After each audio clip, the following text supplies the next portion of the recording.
Kata orang, cemburu itu tanda cinta. Lantas, cemburu yang berlebihan, apakah berarti orang itu sangat mencintai kita?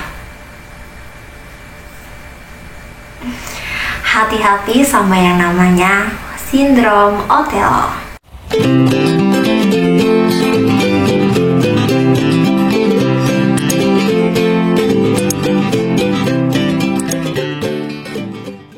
Assalamualaikum, perkenalkan nama aku Dita Fatmarini. Kalian bisa panggil aku Dita, dan aku senang banget mempelajari segala hal tentang kesehatan mental dan juga isu-isu yang ada di lingkungan sosial kita, seperti yang dibahas di awal dan apa yang tertera pada judul video ini. Kali ini aku bakalan ngebahas tentang sindrom Othello. Untuk yang pertama, kita akan masuk pada apa sih sebenarnya sindrom Othello itu. Pada dasarnya, sindrom Othello sendiri merupakan kondisi psikologis yang ditandai dengan adanya delusi. Nah, delusi sendiri merupakan kondisi di mana seseorang mempercayai hal-hal yang pada dasarnya tidak nyata. Dalam kasus sindrom Othello ini, penderita akan sangat amat yakin bahwa pasangannya sedang berselingkuh atau memiliki hubungan gelap dengan orang lain atau lawan jenisnya. Walaupun sebenarnya pasangannya benar-benar setia terhadap dirinya. Dalam istilah awam, sindrom Othello ini kita kenal dengan istilah cemburu buta. Pada kondisi yang cukup parah, penderita sindrom Othello bahkan tidak ragu-ragu untuk menguntit pasangannya demi membuktikan bahwa pasangannya benar-benar berselingkuh. Walaupun mereka menemukan pasangannya tidak berselingkuh, tapi mereka tetap percaya bahwa pasangannya itu selingkuh. Cukup aneh sih kalau dipikir pakai imajinasi kita, tapi itu benar adanya loh. Setelah kita tahu apa itu sindrom Othello, tentu kita bertanya, apa sih yang membuat seseorang itu mengalami sindrom Othello?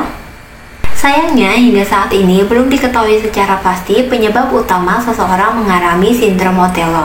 Meski demikian, terdapat beberapa faktor yang diperkirakan bisa memicu kondisi sindrom Othello ini.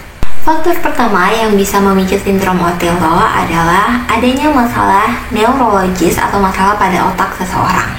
Dimana seperti yang kita ketahui bahwa otak itu sangat amat mempengaruhi kinerja fisik dan juga pikiran kita.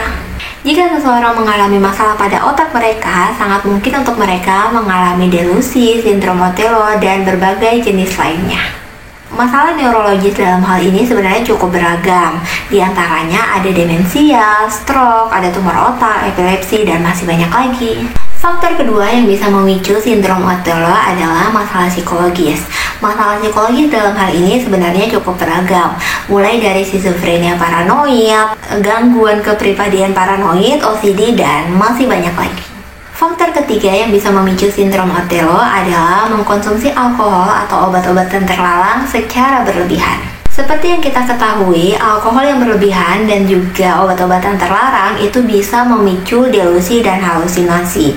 Dengan demikian, sangat mungkin untuk seseorang yang mengkonsumsi benda-benda tersebut untuk mengalami sindrom Othello. Faktor keempat yang bisa memicu sindrom Othello adalah adanya masalah harga diri dalam diri seseorang. Rasa rendah diri yang sangat berlebihan bisa membuat seseorang memiliki rasa takut untuk ditinggalkan oleh orang-orang yang dicintai. Hal itulah yang memicu tingginya rasa cemburu dalam diri seseorang. Faktor pemicu sindrom Othello yang terakhir bisa jadi karena orang tersebut memiliki trauma. Trauma sendiri merupakan kejadian tidak menyenangkan yang dialami seseorang di masa lampau. Trauma dalam hal ini sebenarnya cukup beragam, mulai dari diselingkuhin oleh pasangan sebelumnya, atau mungkin melihat orang tuanya yang selalu bertengkar, menyaksikan ayah atau ibunya meninggalkannya, dan masih banyak lagi. Selanjutnya kita akan masuk pada apa sih tanda-tanda seseorang mengalami sindrom Othello? Pada dasarnya, sindrom Othello itu kan merupakan kondisi di mana seseorang memiliki rasa cemburu yang berlebihan. Namun, terkadang timbul pertanyaan, kapan kita bisa membedakan apakah orang itu benar-benar memiliki sindrom Othello atau hanya sekedar rasa cemburu yang wajar. Nah, untuk mengetahui hal tersebut, kita bisa melihat dari gejala-gejala yang seringkali dimunculkan oleh penderita sindrom Otello. Untuk gejala yang pertama, tentunya adanya delusi, seperti pada pengertian dari sindrom Otello itu sendiri.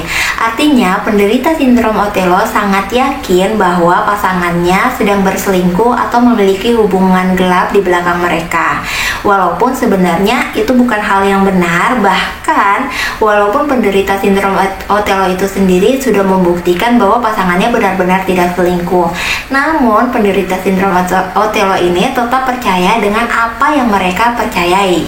Gejala yang kedua adalah memiliki kewaspadaan yang tinggi. Penderita sindrom Otello cenderung sulit untuk mempercayai orang lain. Bahkan mereka juga selalu meyakinkan kepada pasangannya bahwa mereka sama sekali tidak selingkuh. Gejala selanjutnya yaitu obsesif dan suka mengontrol. Walaupun pada dasarnya orang-orang yang memiliki rasa cemburu juga cenderung obsesif dan juga mengontrol, namun pada penderita sindrom Otello ini tingkat obsesif dan juga upaya untuk mengontrol pasangannya itu lebih tinggi. Bahkan terkadang obsesif dan suka mengaturnya ini cenderung di luar nalar. Misalnya, mereka selalu ingin update di mana lokasi pasangannya berada, atau bahkan memasang GPS secara diam-diam terhadap pasangannya, dan masih banyak lagi. Dan gejala terakhir dari penderita sindrom Otello adalah sikap mereka yang cenderung kasar. Jadi, penderita sindrom Otello ini tidak segan-segan untuk mengeluarkan kata-kata yang kasar terhadap pasangannya, walaupun sebenarnya pasangannya tidak selingkuh. Bahkan dalam beberapa kasus, penderita sindrom Otello juga tidak ragu untuk melakukan kekerasan secara fisik. Itu dia penjelasan singkat mengenai sindrom Otello atau cemburu buta atau cemburu berlebihan. Nah, jika kamu atau pasangan memiliki beberapa ciri-ciri dari kondisi sindrom Otello, jangan ragu untuk berkonsultasi langsung kepada para ahli seperti psikolog ataupun psikiater. Dengan berkonsultasi langsung kepada para ahli, kamu bisa tahu kondisi psikologis yang kamu alami dan kamu bisa mendapatkan penanganan yang tepat. Semoga penjelasan dari aku bisa bermanfaat dan bisa mendatangkan pengetahuan lebih untuk kalian semua. Sekian video dari aku, jangan lupa like, comment, share, and subscribe. See you on my next video. Bye!